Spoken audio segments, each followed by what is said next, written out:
ইমান অটপালি উৎপাত দিনক দিনে বাঢ়িছে একাংশৰ মই মতালি তেনেকৈনো বাইক চলাইনে দুৰ্ঘটনা এটা হলে কোন হব চগৰীয়া কিছুমান ভিডিঅ' দেখিলে মন অশান্তি হয় যেন ৰাস্তাখিনি নাট্যমঞ্চৰ যুৱক যুৱতী কেইজন যেন অভিনেতা কিন্তু বাস্তৱত এইটো বিপদৰ খেলা ইমান অটপালি যুৱকজনে বাইক চলাইছে যেন নিয়ম সুৰক্ষা সামাজিকতা কোনোতে নাই এইটো মাত্ৰ উল্লাস নহয় এইটো উৎপাত এইটো অহংকাৰ যিকোনো মুহূৰ্তত দুৰ্ঘটনালৈ গতি কৰিব পাৰে দিনক দিনে বহু যুৱকে শৃংখলাৰ সীমা অতিক্ৰম কৰি নিজৰ লগতে আন লোকৰ জীৱনো বিপদত পেলাইছে এনেকৈনো বাইক চলাইনে নিয়ম কত হেলমেট নাই গতি উন্মাদ পিছফালে বহা দুজন যুৱতী আসন সম্পূৰ্ণ বেহায়া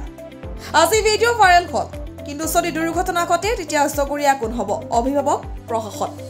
নাকি যুৱক যুৱতী নিজৰ জীৱনৰ মূল্য নিজে নাজানে এই বিপদজনক দৃশ্য এতিয়া ভাইৰেল সামাজিক মাধ্যমত চৰ্চাৰ কেন্দ্ৰবিন্দু অনুৰোধ আনন্দৰ বাবে জীৱন নেখেলিব নিয়ম মানক সুৰক্ষা ৰাখক আৰু আনকো বিপদত নেপেলাব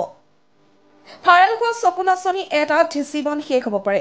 সাৱধান হওক সচেতন হওক এই ধৰণৰ কাণ্ডৰ বাবে শাস্তি হ'ব লাগে নে কমেণ্টত জনাওক আপোনাৰ মতামত